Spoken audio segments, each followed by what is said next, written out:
This 3-minute presentation comes to you from Cheering, an organisation that works to promote and support breastfeeding in refugee camps in Greece.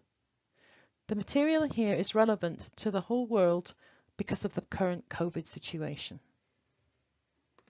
First of all, what is an emergency?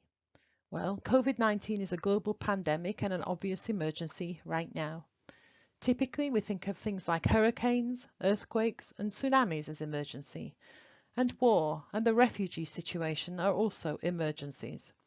Indeed, extreme poverty and poor living conditions can be considered to be an ongoing emergency for many populations.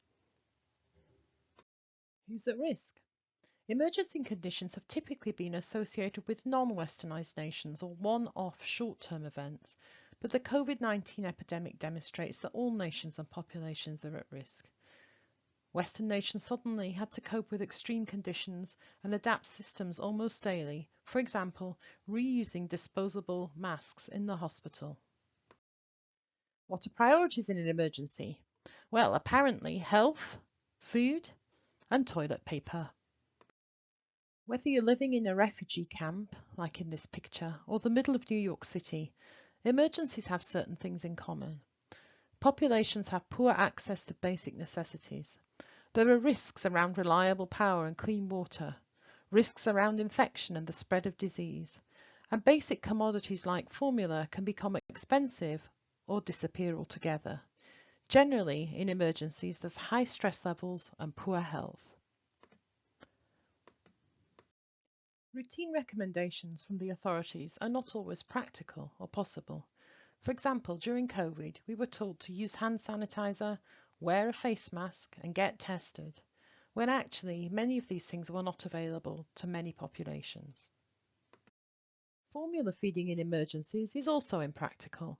Families are told to boil the water, sterilize the bottles, use the exact amount of formula, etc., when in reality they may not have access to the things they need in order to do this safely.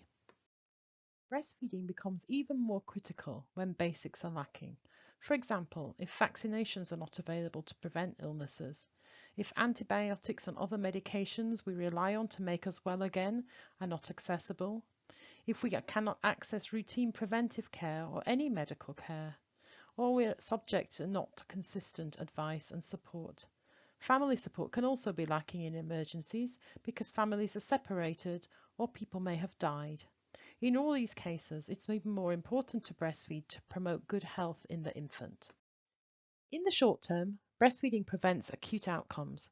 When babies are not breastfed, they can become sick. This means they often have to go to the hospital or the emergency room more often, and this exposes them and their families to disease, as well as burdening a healthcare system which is already stretched. When babies are hungry, mothers will turn to feeding alternatives such as cow's milk because they don't have enough formula, and all of this results in more sick babies. Even more critically, breastfeeding proactively prevents against viral and other illnesses. The antibodies in the mother's milk go direct to the child and protect them against the disease. Human milk also sets up the flora in the infant gut and the entire immune system for the child's life. And breastfeeding protects babies from exposure to dirty water or inappropriate fluids.